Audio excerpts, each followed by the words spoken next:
RTL Matin. Z comme Zemmour.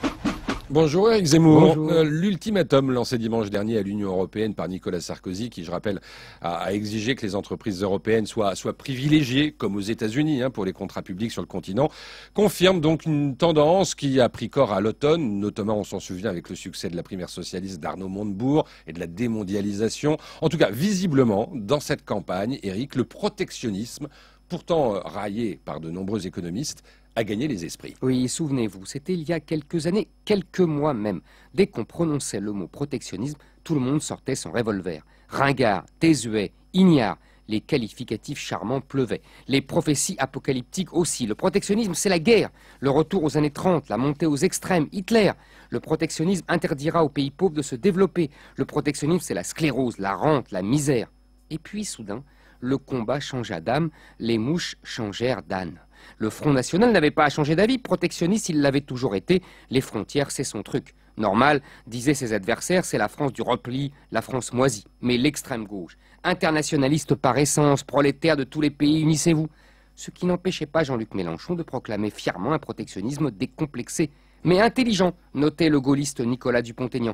Intelligent et européen, ajoutait le cœur, qui va désormais d'Arnaud Montebourg à François Bayrou, en oubliant que nos déficits avec l'Allemagne nous coûtent aussi cher en emploi que celui avec la Chine.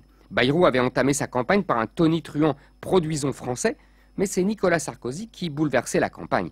À Villepinte, il proposait donc l'instauration d'un Buy European Act, sur le modèle du célèbre Buy American Act, instauré il y a 70 ans par Roosevelt.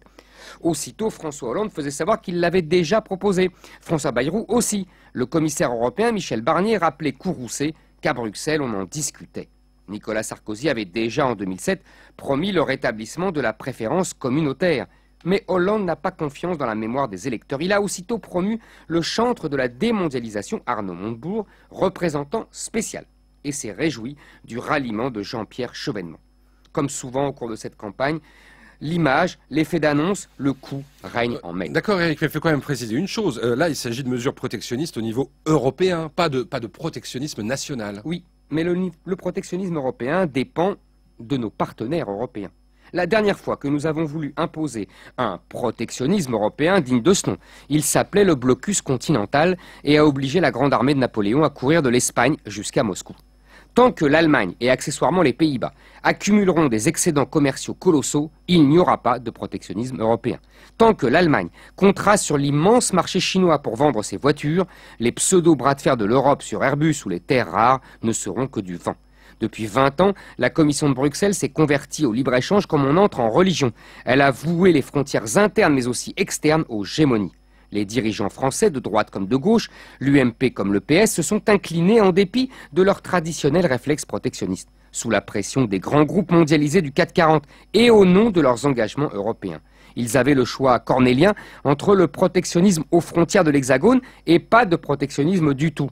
Devinez ce qu'ils ont choisi et ce qu'ils choisiront demain. Et j'imagine que la réponse est dans la question. Voilà. Et c'était signé Z comme Zemmour, Éric Zemmour.